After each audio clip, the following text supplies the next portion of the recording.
വിശുദ്ധ കുരിശിന്റെ അടയാളത്താൽ ഞങ്ങളുടെ ശത്രുക്കളിൽ നിന്ന് ഞങ്ങളെ രക്ഷിക്കണമേ. ഞങ്ങളുടെ തമ്പുരാനെ, പിതാവിന്റെയും പുത്രന്റെയും പരിശുദ്ധാത്മാവിന്റെയും നാമത്തിൽ ആമേൻ. വിശുദ്ധ ലൂക്ക 21 അധ്യായം യേശുവിന്റെ പ്രവചനങ്ങളും മുന്നറിയിപ്പുകളും ഉൾക്കൊള്ളുന്നു. പ്രധാനമായും യെരുശലേം ദേവാലയത്തിന്റെ നാശം, അവസാന കാലത്തിന്റെ അടയാളങ്ങൾ, ജാഗ്രതയുടെയും പ്രാർത്ഥനയുടെയും ആവശ്യകത എന്നിവയാണ്.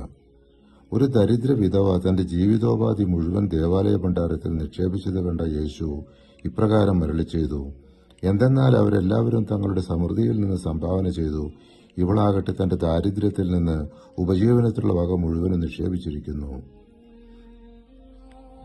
ജെറുസലേം ദേവാലയത്തിന്റെ നാശം മുൻകൂട്ടി കണ്ട യേശു അരുളി ചെയ്തു: നിങ്ങൾ ഈ കാണുന്നവ കല്ലിന്മേൽ കല്ലു ശേഷിക്കാതെ തകർക്കപ്പെടുന്ന സമയം വരുന്നു.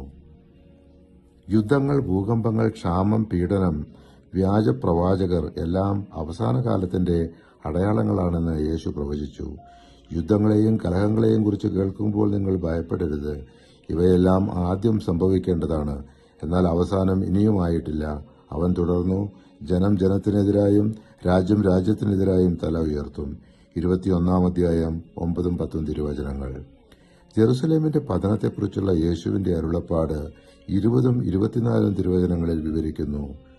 ജെറുസലേമിന് ചുറ്റും സൈന്യം താവളമടിച്ചിരിക്കുന്നത് കാണുമ്പോൾ അതിന്റെ നാശം അടുത്തിരിക്കുന്നു എന്ന് അറിഞ്ഞുകൊള്ളുവിൻ.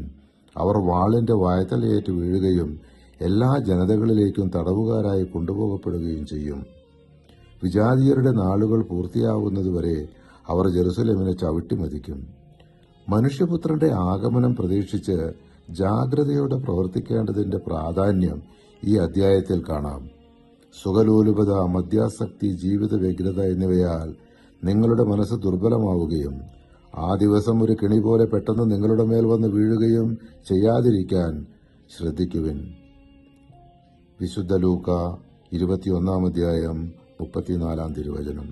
പരിശുദ്ധാത്മാവേ, തിരുവചനത്തിന്റെ അനന്തശക്തിയാൽ ആത്മാവിന്റെ ഫലങ്ങളും ദാനങ്ങളും നൽകി തീക്ഷ്ണതയാൽ ഞങ്ങളെ ജ്വലിപ്പിക്കണമേ. ആമേൻ.